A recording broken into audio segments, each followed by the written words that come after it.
All right, ladies and gentlemen, we are live and we have to talk about what the Democrats are doing right now in Pennsylvania.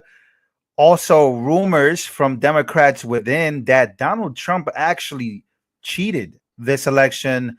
That's coming out. I got to show you exactly where that's coming from because that's becoming a trend.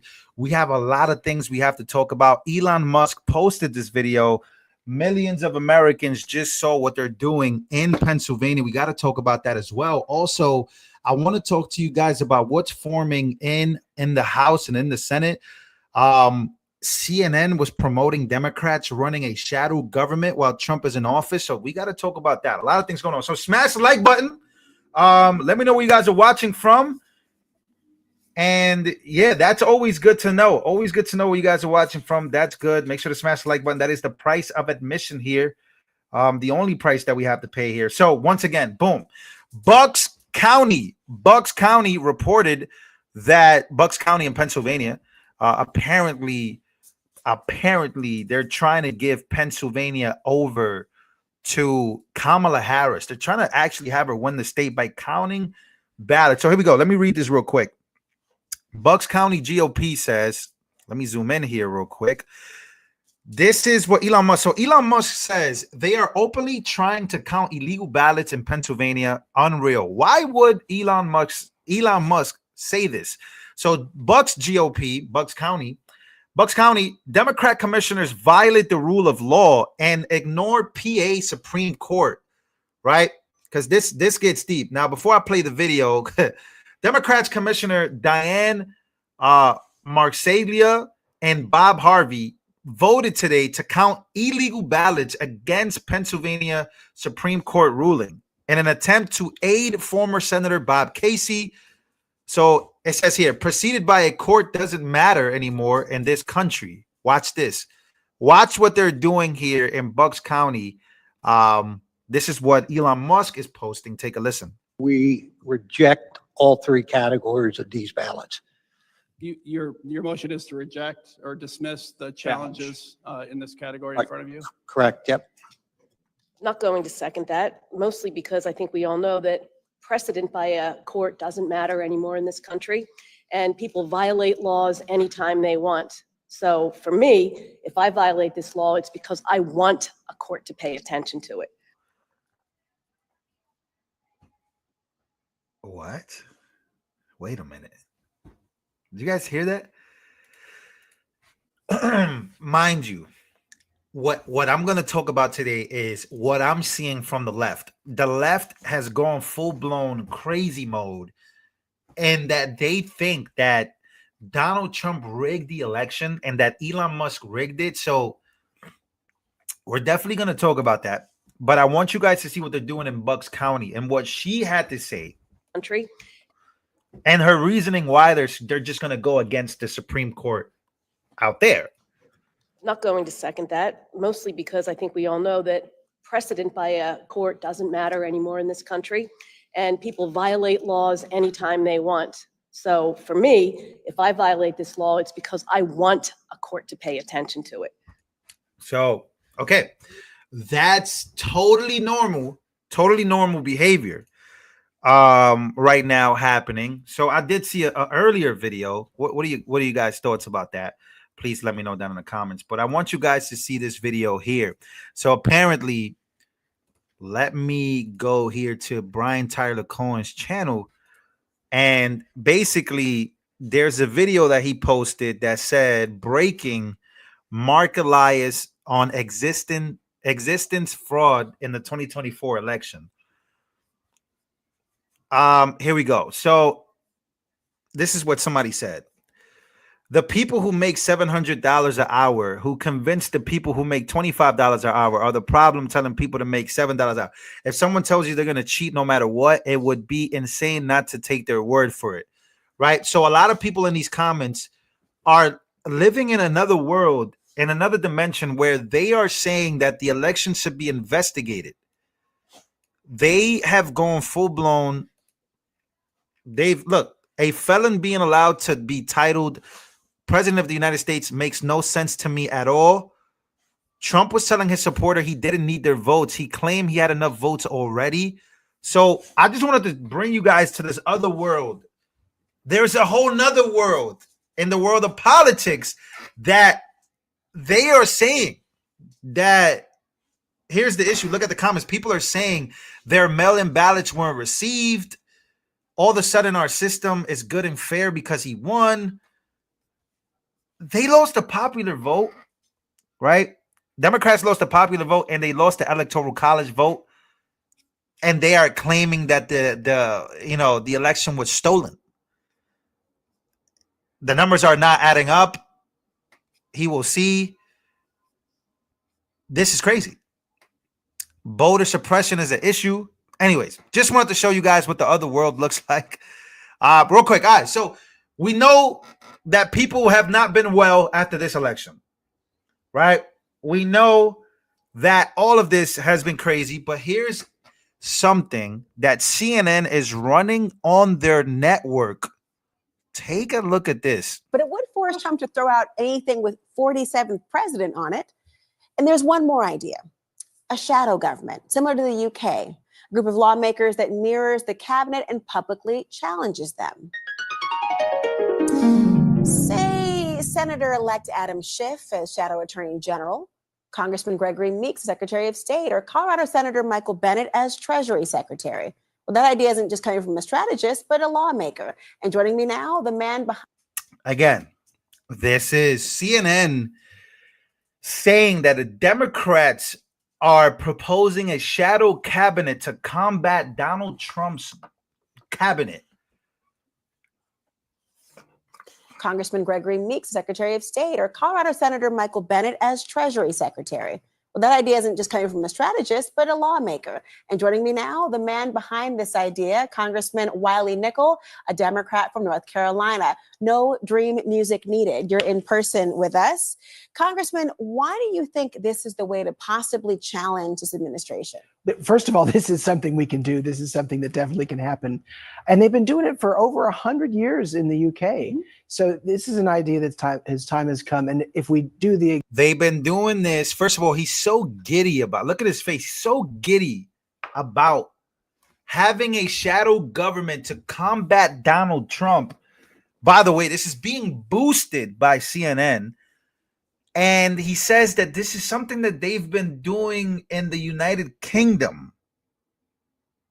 Ladies and gentlemen, I think we know that the United Kingdom is not the United States of America. I don't think they have the same laws as the United States of America for a reason. I don't think Americans like the United Kingdom that much to live there. Sure, there's a lot of people in the United Kingdom you may be a fan of or you like, but I don't think Americans would trade. I don't think Americans would trade places with people from Great Britain. I just don't think that Americans love Europe that much. I don't think so. But let's keep listening to this guy's idea of a shadow government. exact same thing against Trump, we're going to get the same results. We have to step up our game. We have to go toe-to-toe with Trump. And it's not just about saying, you know, what we're against. It's about saying what we're for and putting our best messengers out there to go toe-to-toe. You know, they put Elise Stefanik at the UN. We should have someone going one-on-one with her, talking about, you know, what we would do better and why the choices they make are wrong. So what would this look like? It would be somebody who acts as if it was, State of the Union, a response they would give every time there is a major speech or press conference, or they'd have their own issue or white papers. What would this look like in practice? First and foremost, it's about accountability. It's about keeping, you know, public pressure on every member of the cabinet. When they step out of line, you got someone, you know, who is there ready to call them out. Yeah, this guy's a nut. He's a nut. I mean, he showed this in this is not, I'm not making this up. This is not propaganda coming from me. This is coming from them. Democrat Congressman Willie Nickel is openly discussing creating a shadow government to undermine Donald Trump. And this is in Congress, by the way. This is not outside of Congress. This is here. This is not CNN. Watch this. If Trump Literally, shadow cabinet. Willie Nickel, he's proposing this in front of everybody. attempts to weaponize the justice system against his political opponents with Matt Gaetz at the helm, we could see incoming Senator Adam Schiff as our shadow attorney general, arguing against replacing our independent prosecutors with Trump loyalists.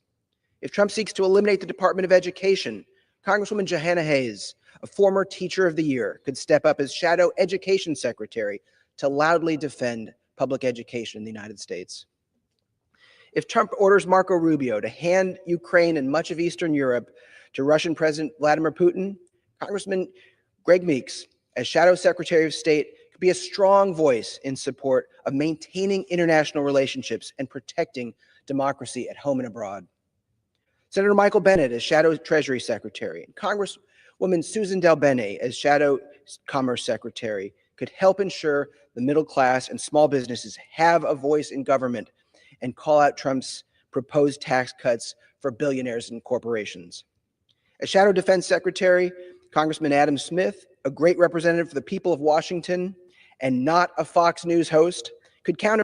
Yeah, so once again, as you can see here, he has shadow government. I think this is where is this? I would say Congress, but I'm not sure where he's presenting this, but he's presenting this in front of the world. That's what's going on in the world of Democrat politics. Smash the like button, ladies and gentlemen. Let's move on from that just for a second because we got some breaking news, big news. President Donald Trump, President-elect Donald Trump announces that Carolyn Levitt will serve as White House press secretary. That's who the White House press secretary is going to be.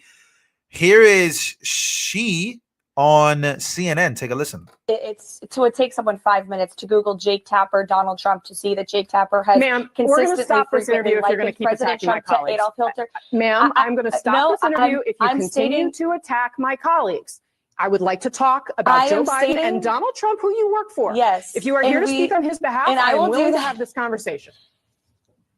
I am stating facts that your colleagues have stated in the past. Okay, now, I'm sorry, guys. We're going to come back out to the panel. Caroline, thank you very much for your time. So that's who she is. She has a history with CNN, battling CNN. So she's going to be battling reporters on behalf of Donald Trump and his administration. So we're in for big time press briefings, ladies and gentlemen. Buckle up because this one for 4 years is going to be a ride for the ages.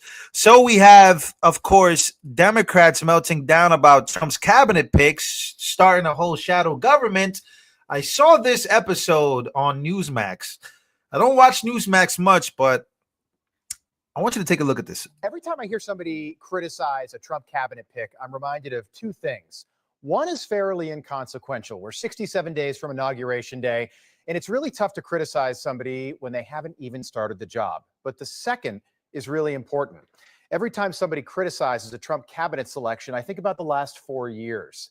I think about the caliber of the people that Joe Biden hired for really important jobs. All the diversity, equity, and inclusion hires, all the people that got jobs based on skin color, gender, sexual orientation. I think about people like Rachel Levine, our assistant health secretary. Damn. I'm not going to lie to you. I have a hard time believing this is a real person. This guy right here, all the way to, well, this girl, I don't know what the hell that is. I'm not even trying to be funny. Like, I really don't know what's going on.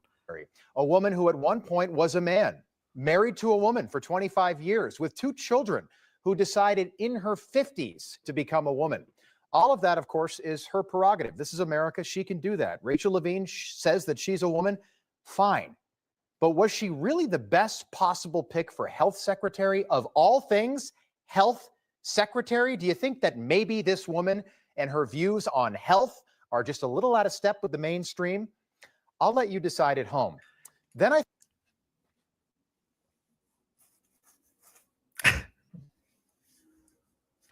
think about people like Sam Brinton, who identifies as non-binary. And while I don't really know. See, I told you, I didn't know whether it was a guy or a girl, but he's non-binary, so he doesn't identify as anything. What that means. I truly do not. I know that on the day that he was born, he was definitely a boy, but I guess that changed. In Joe Biden's America, I suppose that happens from time to time. But Joe Biden thought that Sam Brinton was also the most qualified person in America to serve as our Deputy Assistant Secretary of Nuclear Energy, a job he held for exactly 6 months. It turns out that old Sam lost his job after he was arrested for stealing people's luggage at airports and then wearing the clothes around. So again, I ask, was Sam Brinton, the non-binary man with a mustache and lipstick, really the most qualified person to serve as our Secretary of Nuclear Energy? You think maybe Sam is a little out of step with the mainstream? Again, I will let you decide at home. But Sam now, he lost his job, he's been doing some consulting, and on his LinkedIn page, it says, quote, I have a proven track record of success in leading and growing organizations in the nonprofit, public, and private sector. My peers would say that I have extraordinary skills in identifying unique government affairs opportunities. Extraordinary, by the way, is extraordinary. No, Samuel. Your peers would say that you have extraordinary skills at identifying. No, Samuel. Yo, who is this Newsmax host? I'm not gonna lie. Some of the best thing that happens, some of the best. I can't even talk. All right, let me catch deep breath here, Lou. All right, I could get through this. I know I could get through this. All right. I'm not sure who this Newsmax guy is, but he's funny. He's hilarious. It's always amazing watching conservatives in America, like the suit and tie conservatives. And then next to them is like some wild picture of Sam Brinton. This is like, I would pay to watch this all the time. Ordinary. No, Samuel. Your peers would say that you have extraordinary skills at identifying good bags to steal at the airport. That's what they'd say. And then I think about people like our press secretary, Karine Jean-Pierre. She thinks that she's a historic figure. Take her words for it. A year in this role, there's been a couple of things that has made me incredibly proud. Many things that made me incredibly proud to be at that podium during this historic moment. Again, this is a historic administration. I'm a historic figure, and I certainly walk in history every day. But this is also a historic making administration because of this president.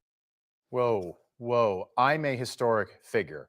Now think about the type of person that would actually say something like that. Think about the ego on somebody to say something like that. How unself-aware could you possibly be? If we brought George Washington back from the dead and sat him down for an interview today, I don't think he'd say that.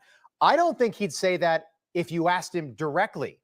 Yes, Karine Jean-Pierre is historic, but it's not because she was the first openly gay woman to deliver a White House press briefing, according to the Associated Press, and only the second Black woman to take on that role. How long are we going to do that, by the way? If Donald Trump were to nominate a Black woman for press secretary, would we say that she's the third, and then the fourth, and then the fifth, and then the sixth, and then the seventh? Again, I'll let you decide at home. But all these jobs are about serving you, the American people, not about checking a box. Okay, we've got a gay woman, a trans woman, a non-binary person. We've got our first ever Southeast Asian Black vice president. I'm talking about Kamala Harris, of course, a woman who was chosen for the job because her boss said that he would pick a woman, and then he was pressured by the media to pick a Black woman, and that's why we got Kamala. But was she really the best person for the job? Well, if we base that pick on her ability to take over for Joe Biden someday, we got the answer last Tuesday. She lost to Donald Trump. She failed that test on Tuesday, so no, she was not the best pick for that job. And anyone criticizing a Trump cabinet pick right now, compare the Trump pick to their current counterpart in the Biden administration, and then get back to me and let me know who you trust more to do a better job. What Donald Trump is doing right now is different. He's trying to find the right people for each job, not people that will get him pats on the back from the media. And the only Democrat that seems to get this is John Fetterman. Take a listen. I would describe it as God tier level trolling to just trigger a full-on China syndrome to own the libs in perpetuity. All right, the media keeps describing loyalty like it's somehow a bad thing, but think about your own life. How much do you value loyalty? Loyalty is a core component to the human experience. There's no way around that. Would you marry someone if they weren't loyal or faithful? Donald Trump's cabinet right now reminds me a lot of the 1992 U.S. Olympic Dream Team, the greatest basketball team ever assembled. They were picked, everybody on that team, to play a specific role on the team. Larry Bird, Charles Barkley, Michael Jordan, Magic Johnson. But you know who wasn't on that team? The best point guard on the planet at that time, Isaiah Thomas, was not on that 1992 team because nobody really liked him. No one wanted to play with him. And Donald Trump is trying to do the same thing right now. He's assembling his dream team. And he's not picking the people that the media wants him to pick. He's picking who he needs to win, who he needs to make America great again. Donald Trump's goal right now, and I mean this seriously, this is not hyperbole. His goal right now is to leave office in January 2029 and unambiguously be the greatest president of all time. That's what Donald Trump wants to do. That's what keeps him up at night.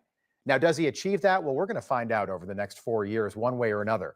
But I think it's better to have someone with that goal versus what we've had for the last 4 years. I think that all presidents, if you ask them, go into their inauguration thinking that, yeah, I'm going to be one of the great presidents. I want to be up there on Mount Rushmore one day. I think Joe Biden thought that 4 years ago, but clearly that didn't happen. Joe Biden will go down in history as an aberration, a mistake, one of the worst presidents of all time. If there was a Mount Rushmore that was the exact opposite of the one that we've got in the Dakotas right now, Joe Biden would be on it. And Donald Trump, trying to be the greatest president of all time, is actually a win for the American people. Yeah, I kind of do get that sense that Donald Trump is trying his best to literally like be the best president possible. And I don't think there's ever been anybody like that in politics. I think that in politics, we get people that are just trying to go with agendas. Look, we could be wrong about Trump. We could be right about Donald Trump. I do believe that there are some Democrats out there maybe that want to give Donald Trump a try, but they can't because they probably hate him so much or the media doesn't let them.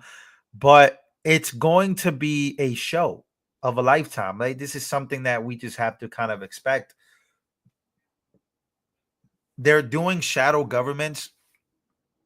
They're legitimately writing massive stories and hit pieces about the people that he's bringing in. They're having meltdowns. So we are about to see the media go full blown, like they are going to go full blown. Whatever Trump does that's good, it's never going to be known. And I remember this being a thing in 2016, from 2017 to 2020, but pre-pandemic. I remember never hearing about the good things Donald Trump did. There was only a few people in the media would actually admit that Trump was doing good. The economy was booming. His foreign policy was actually becoming successful. There were no new wars, all these different things. We never truly heard about it. Are we about to face another 4 years where the media will never give Trump credit, even if he does anything good? In fact, the media, they're going to hyperly obsess or amplify everything bad that happens during this presidency. I think the roles that people like me or people in this media that lean conservative or in the middle, they're going to be forced to do the job of the mainstream media by actually reporting the good that's happening in America with the bad. Like, there was never a time I didn't report the bad. I always reported the bad, actually, for the last 4 years, but I also reported the good things that could happen, good things that have been happening. But yeah, I don't know. That's something that I'm going to be looking forward to. But we do have, like, is CNN actually going to change after massive firings, right? We have ABC. What are they going to do with The View, right? Like, what is going to happen in mainstream or in legacy media? That are they going to change, or are they just going to become more monstrous? That's just something that I've really tried to figure out. But we have shadow cabinets. We have people ready to Trump-proof Trump's plans, even after the mandate from the American people to have him become president, not by electing him in certain states for him to win the electoral college, but also the popular vote. So let me know what you guys think down below. I really am interested in how these 4 years are going to go, and I'm very interested in covering all this stuff for you guys. Many of you guys are getting ready to watch the Tyson fight. So, and many of you guys are probably going to watch this video afterwards. So make sure to smash the like button. I love you guys. And I'll see you guys first thing tomorrow. See you guys on the next one.